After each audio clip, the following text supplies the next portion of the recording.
সুপ্রভাত বন্ধুরা, আজকে 25শে ফেব্রুয়ারি 2024। আমি হরিদ্বারে এসেছি গতকালকে, সেটা আপনাদেরকে আগের পর্বে দেখিয়েছি। আজকে আমাদের হরিদ্বার ভারত সেবাশ্রম সংঘ থেকে আমি এখন বেরোবো হচ্ছে বশিষ্ঠমণির গুহা দর্শন করতে। এখন বাজে সকাল 9টা। তাহলে চলুন আজকে দর্শন করব ঋষিকেশ থেকে আরেকটু ওপর দিকে বশিষ্ঠমণির সাধনস্থল। চলুন। আমি গুরু মহারাজকে প্রণাম জানিয়ে আশ্রম থেকে বেরিয়ে পড়লাম। আশ্রম থেকে বেরিয়ে প্রথমে আমাকে বাস স্ট্যান্ডে যেতে হবে। ওই বাস স্ট্যান্ড থেকে বাস ছাড়ে, যেটা ধরুন দেবপ্রয়াগ বা রুদ্রপ্রয়াগ ওইদিকে বাসগুলো যাচ্ছে, ঋষিকেশ হয়ে ওই বাসে উঠতে হবে। আপনারা গাড়ি ভাড়া করেও যেতে পারেন। সাধারণত গাড়ি ভাড়া প্রতিদিনের জন্য 3200 টাকা থেকে 3500 টাকা হয়ে থাকে। বাস স্ট্যান্ডে এসে আমি গোপেশ্বর রুটের একটা বাসে উঠে পড়লাম।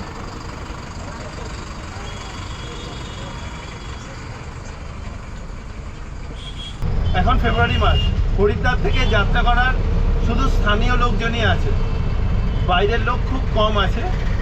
মোটামুটি বাস ফাঁকাই পুরো। ঠিক সকাল 10টার সময় বাস ছাড়ল। প্রথমেই বাস হরিদ্বার ঋষিকেশ হাইওয়ে ধরে চলতে শুরু করলো। সুন্দর এক সকালকে সাক্ষী রেখে এগিয়ে চললাম হিমালয়ের দিকে। আজ আমাকে যেতে হবে হরিদ্বার থেকে প্রায় 50 কিলোমিটার দূরে। বাসে সময় লাগবে প্রায় 2 ঘন্টা মতো।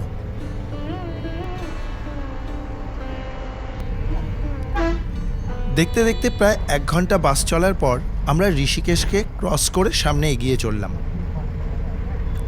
আজকে ফেরার সময় ঋষিকেশে আসবো সেরকমই ইচ্ছা রয়েছে, কারণ এখনো পর্যন্ত ঋষিকেশে অনেক কিছু দর্শন করা বাকি আছে।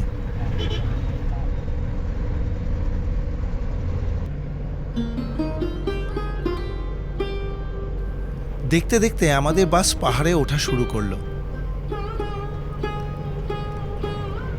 হালকা কুয়াশা মাখা আকাশ আর সামনে এই মসৃণ রাস্তা।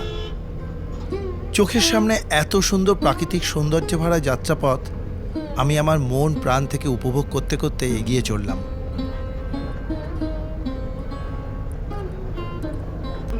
এই দেবভূমির অদ্ভুত এক পরিবেশ। যাওয়ার সময় মাঝে মাঝে মনে হয় দূরে ওই উঁচু উঁচু পাহাড়গুলো আমাকে যেন কাছে ডাকছে, বলছে যেন এসো আমার কাছে, কাটিয়ে যাও কয়েকটা দিন, মনকে শান্ত করে নিজেকে খুঁজে নাও, নিজের আত্মার সঙ্গে পরমাত্মাকে খুঁজে নেওয়ার চেষ্টা করো। তবেই তো তুমি পাবে শক্তি, তবেই তো তুমি পাবে শান্তি। সত্যি এ এক আলাদা অনুভূতি। তাই তো অমূল্য এই অপার্থিব জিনিসের খোঁজে চলে আসি বারে বারে এই শান্ত স্নিগ্ধ অপরূপ সৌন্দর্যে ভরা হিমালয়ের কোলে।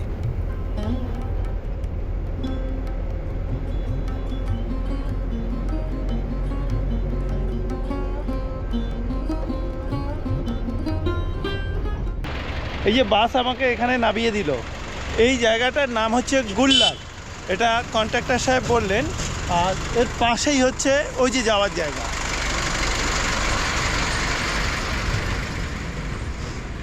এর পাশেই হচ্ছে ওই যে দেখুন বশিষ্ঠমণির সাধনস্থল যাওয়ার জায়গা।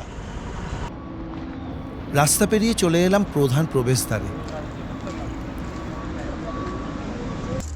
এই জায়গাতে প্রবেশ করতেই মনটা যেন সত্যি পাল্টে গেল, মনটা খুশিতে ভরে উঠল। অনেক দিন ধরেই আশা ছিল যে এই জায়গাটাতে আসব। এক মহাপূর্ণভূমি।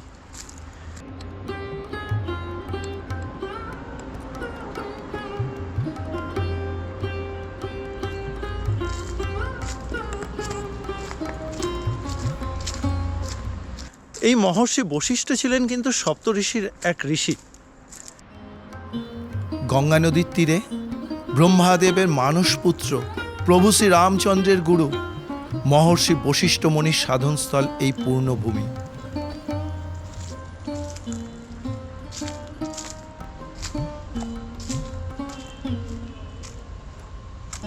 এই বশিষ্ঠ মুনি কিন্তু অনেক জায়গাতেই সাধনা করেছেন। তার মধ্যে উত্তরাখণ্ডের এই জায়গাটা খুব উল্লেখযোগ্য।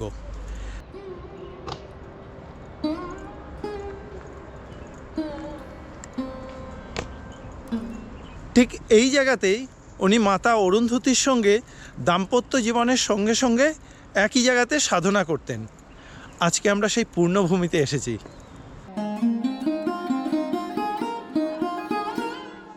পাহাড়ের ঢালে বড় বড় গাছের মধ্যে দিয়ে আমাদের চলার পথ। এই জায়গাতে গুলার গাছ অনেক বেশি থাকায় এই অঞ্চলটার নাম হয়েছে গুল্লার। মেন রাস্তা থেকে কিন্তু অনেকটা ঢালু পথ ধরে নামতে হচ্ছে এবং ঢালু পথটা বেশ ঢালু, সিঁড়ি নেই, বেশ ঢালু পথ।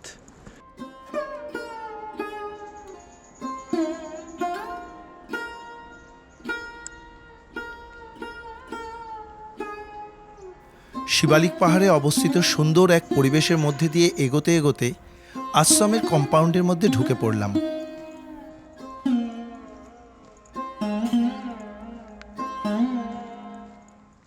অপূর্ব সুন্দর পরিবেশ, সত্যিই বোধহয় তপবন একেই বলে। আমাদের গোমাতাকে পালন করা থেকে শুরু করে সুন্দর এক পরিবেশের মধ্যে এই আশ্রম।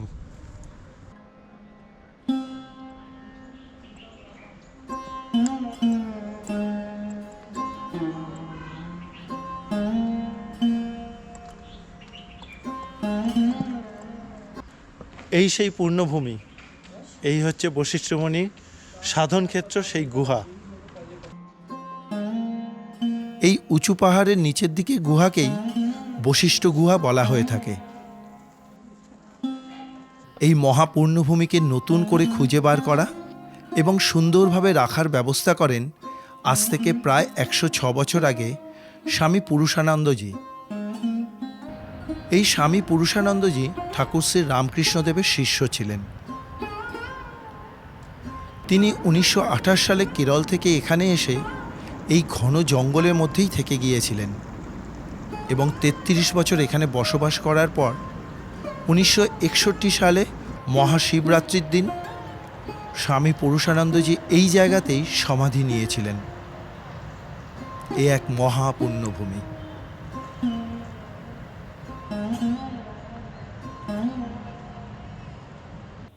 সামনে গেট দিয়ে গুহার ভেতরে ঢুকতে হয়। গুহাটায় প্রায় 45 থেকে 50 ফুট পর্যন্ত যাওয়া যায়। ভেতরে শুধুমাত্র একটা প্রদীপের আলো জ্বলে, বাকিটা অন্ধকার। ভেতরে অনেকটা প্রশস্ত জায়গা আছে যেখানে একসঙ্গে প্রায় 25 থেকে 30 জন বসে ধ্যান জপ করতে পারেন। গুহায় ছবি তোলার অনুমতি নেই, তাই যতটুকু পারলাম দেখালাম। এরপরে যাব হচ্ছে মাতা অরুন্ধতীর যে সাধনস্থল, যে গুহা, সেই গুহাটা দেখতে। গঙ্গা মায়ের তটে নেবেই একটা বড় পাথরের মধ্যে পথ নির্দেশ দেওয়া আছে। বশিষ্ঠমুনির গুহা মন্দির থেকে কয়েকটা সিঁড়ি দিয়ে নেবে এসে একদম মা গঙ্গার কোলে এই জায়গাতে ডান দিকে যেতে হবে। ডান দিকে যাওয়ার পরে তারপরে মাতা অরুন্ধতীর সাধনস্থল, সেই গুহা দেখতে পাবো।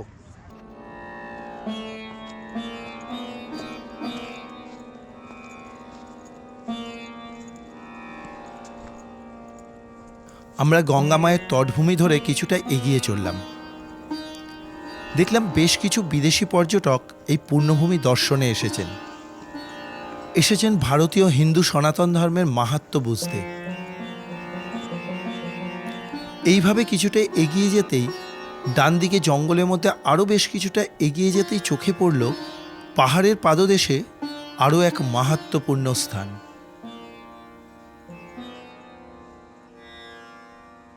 এই হচ্ছে সেই পবিত্র জায়গা যেখানে মাতা অরুন্ধতী সাধনা করতেন।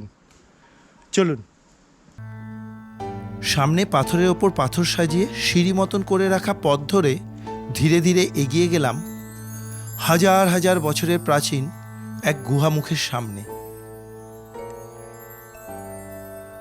আজকের এই বশিষ্ঠমুনির গুহা দর্শন আপনাদের কীরকম লাগছে অবশ্যই কিন্তু একটা কমেন্ট করে জানাবেন, অনুরোধ রইল। কারণ আপনাদের প্রতি কটা কমেন্ট আমাকে অনেক বেশি উৎসাহ দিয়ে থাকে নতুন নতুন তীর্থভূমি পৌঁছে যাওয়ার জন্য।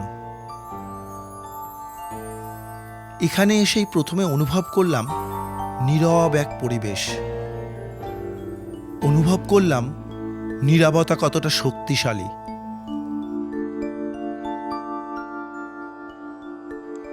হেঁটে আসার পর একটু জোরে শ্বাস প্রশ্বাসের শব্দ এখানে কতটা বেমানান লাগছিল। কিছুক্ষণ এখানে দাঁড়াতেই পরক্ষণেই নিজের মনের ভেতরে আধ্যাত্মিক এক অনুভূতি নিজের মনকে শরীরকে শান্ত করে দিল। কিছুক্ষণ বাদে ঢুকে পড়লাম গুহার ভেতরে। গুহার ভেতরে প্রায় 17 থেকে 20 ফুট পর্যন্ত যাওয়া যায়। ভেতরে একটা বেদিতে বিভিন্ন দেবতার ছবি ও মূর্তি বসানো আছে।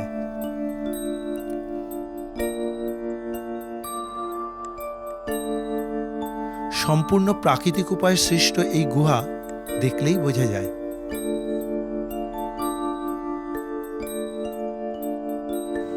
আমি শান্ত মনে গুহার ভেতরে বসে রইলাম। অদ্ভুত এক অনুভূতি। এখানে এসে শান্ত মনে কিছুক্ষণ বসে থাকার পরেই নিজের আত্মার সঙ্গে যে পরমাত্মার কখন যোগ হয়ে যাবে নিজেই বোঝা যায় না। এখানে বেশ কিছুক্ষণ বসে থাকার পরে আমার শরীরটা অনেকটা হালকা হয়ে গেছিল। শুধু এইটুকুই মনে আছে, বিশ্বাস করুন আর কিচ্ছু মনে নেই। হঠাৎ বাইরে থেকে একজনের ডাকে নিজের সম্মোহিত ফিরে পেয়েছিলাম। কিছুক্ষণ বাদে এই পূর্ণভূমিতে প্রণাম জানিয়ে অরুন্ধতী মায়ের গুহা থেকে বেরিয়ে এলাম।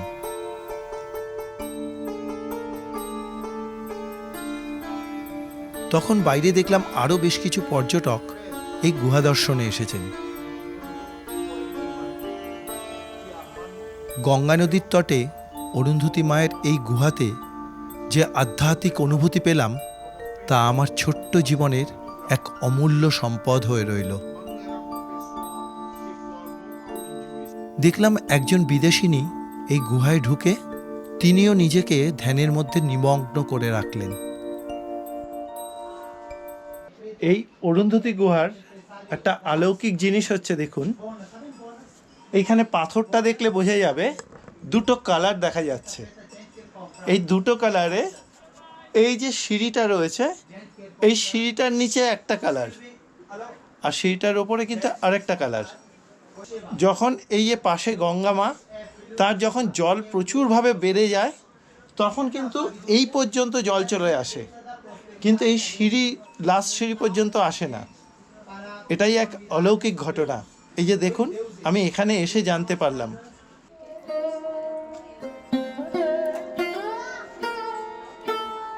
বেশ কিছুক্ষণ বাদে এখান থেকে বেরিয়ে পড়লাম। এবারে মহর্ষি বশিষ্ঠ মুনির গুহাতে আবার ঢুকে বেশ কিছুক্ষণ বসে রইলাম। ঋষি বশিষ্ঠ গুহা দর্শন করে বেরোলাম। খুব ভালো লাগলো। গুহাটার ভেতরে শুধু বসে অনুভব করতে হয়, এত সুন্দর না। গুহাটার ভেতরে প্রায় 30 ফিট মতন লম্বা, টিমটিম করে প্রদীপের আলো জ্বলছে আর এমনি একদম অন্ধকার। মেডিটেশনের জন্য দুর্দান্ত জায়গা। আর এখানে এসে সত্যি এত ভালো লাগছে, সত্যি এটা বোধহয় তপবন একটা। আমার সত্যিই খুব ভালো লাগলো। অনেক দিনের আসার ইচ্ছা, সত্যি আজকে অনেকক্ষণ থেকে স্বাদ পূরণ করে গেলাম।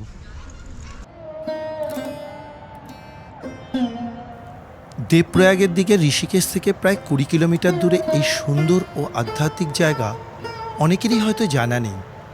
আর যাদের জানা আছে তারা চেষ্টা করে থাকেন ঋষিকেশ বেড়াতে আসলে আরেকটু এগিয়ে এখানকার সৌন্দর্য এবং এখানকার আধ্যাত্মিক অনুভূতি কিছুটা মনের মধ্যে করে নিয়ে যেতে।